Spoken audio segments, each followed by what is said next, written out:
Donc leur faute, c'est de penser que tout revient à Dieu pour se fondre totalement à Dieu et revenir Dieu totalement. Et ça, c'est du panthéisme qui est donc dans l'erreur totale. C'est erroné. Tout est fait pour Dieu et les êtres spirituels reviennent à Dieu, mais ils ne deviennent pas Dieu totalement. Et comme nous sommes participants de Dieu par la grâce et par la gloire, mais pas Dieu totalement. Dieu n'a que trois personnes. Dieu est trois personnes. Donc, elle fait le fond du système du Lao Tzu, le taoïsme, qui y ajoute surtout un souci d'ésotérisme et d'ascèse. C'est par le Tao, ça veut dire la voie, terme et moyen éternel de l'évolution, que passe toute chose pour parvenir enfin au non-agir suprême, nirvana chinois dit Nibbana, où elles sont réintégrées dans le non-être et s'identifient avec le principe de toute activité. Oui.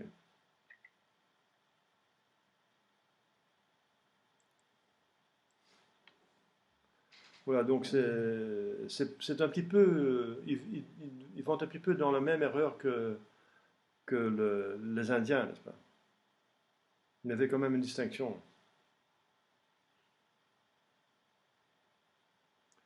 Donc là, voit pour retourner, il voit que toute chose est en mouvement, n'est-ce pas? Et ce mouvement, pour eux, ça va vers l'être suprême, qui va être le non-être et qui s'identifie avec le principe de toute activité. C'est curieux parce que le non-être ne peut pas agir. Mais souvent, dans ces erreurs pareilles, n'est-ce pas, le non-être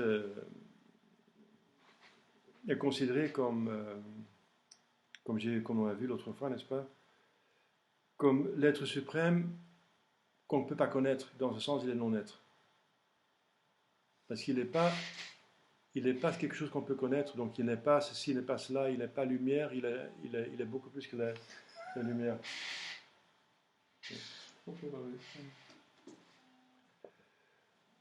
Donc le sage,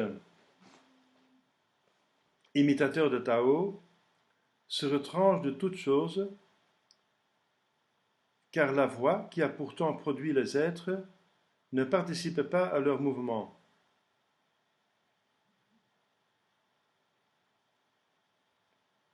Donc il se retranche de toute chose. Ayant bâti cette maison, elle n'y habite pas. Détaché des richesses, donc, des passions, de l'expérience sensible, sachant que le mal n'est qu'apparent, il s'élève dans la solitude le secret, l'humilité, une humilité qui n'a rien d'humilité chrétienne et qui n'est que prudence et mépris à l'égard des hommes. Jusqu'à un état de connaissance parfaite où il n'agit plus, sinon par la pure intelligence. La sagesse à laquelle conduit l'ascétisme taoïste, qui use de l'opium, donc de la drogue, comme l'ascétisme bouddhisme use de l'hypnose, les mantras, c'est hypnose même les mantras. Cette sagesse illusoire est pour les hommes principe de révolte. Ainsi faut-il la tenir cachée pour soi seul et pour un cercle étroit de disciples hermétiques. Donc videz les têtes et remplissez les ventres, conseille Lao Tzu à l'homme d'État.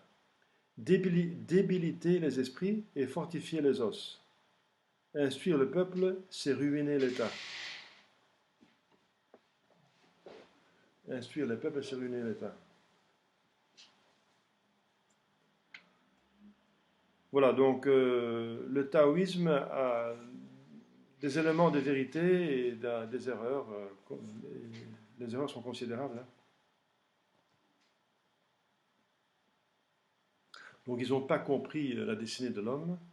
Finalement, ils n'ont pas compris ce qu'est Dieu vraiment. Et la voie vers le bonheur, c'est encore plein d'erreurs et de péchés mortels. Péché contre soi-même, péché contre la société. Hein.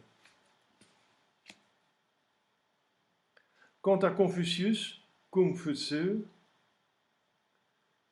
6e et 5e siècle avant Jésus-Christ, qui à l'encontre de Lao Tzu représente en Chine la sagesse moyenne et pratique, accessible accessible à tous, grâce à l'enseignement public et à l'activité, il garde sans doute de cette antique sagesse bien des vérités, mais néglige toute question première et s'enferme dans une morale purement humaine, sociale, terrestre et même terre-à-terre. L'opportunisme, dit-il, est le trait distinctif du sage. Tout plan préconçu, tout parti pris d'avance est un mal. Il faut suivre en tout une voie moyenne, marcher sans intention déterminée, ne rien embrasser avec passion, ne rien repousser avec antipathie, faire ce qui convient le mieux pour le moment, dans le cas donné, au fur et à mesure. Voilà, c'est la mentalité du chinois, n'est-ce pas, qui a un petit magasin, qui travaille dans son champ et qui a une petite famille qui se débrouille pour vivre d'un jour à l'autre et de prendre de chaque jour ses avantages. Voilà. Carpe diem. Oui, un petit peu, mais plus pratique encore. Oui. Parce que il faut quand même travailler pour Confucius, il faut quand même travailler. Oui. Hein. Carpe diem, c'est plutôt jouir. Le confucianisme, doctrine faite pour le grand nombre, a fini par tomber dans le pur matérialisme, bien sûr. Le taoïsme, qui prétend s'adresser à une élite, hein, on a vu que cette élite de disciples hermétiques, et qui, si l'interprétation ci-dessus résumée est exacte, constitue avec le brahmanisme un des efforts les plus singuliers que l'homme ait tenté pour atteindre dans cette ignorance de l'amour qui semble un trait primitif de la pensée orientale, une sagesse exclusivement intellectuelle où il se déifierait lui-même par la métaphysique. Le taoïsme a connu en Chine des alternatives de triomphe et d'oppression. Donc le taoïsme, c'est plutôt pour une élite, et le confucianisme, c'est plutôt pour la masse. Le taoïsme peut être pour l'élite parce que si tout le monde commence à réfléchir, tout le monde a ses idées, donc l'homme d'État aura des problèmes pour mener les peuples. Donc le taoïsme doit forcément se limiter à une élite, selon Lao Tzu. Il a organisé dès les premiers siècles de notre ère, semble-t-il, des sociétés secrètes. Forcément. S'il faut des disciples hermétiques, on vient à des sociétés secrètes, où il s'est réfugié définitivement depuis le XVIIe siècle, et où il est devenu un occultisme philosophique et politique des plus pernicieux.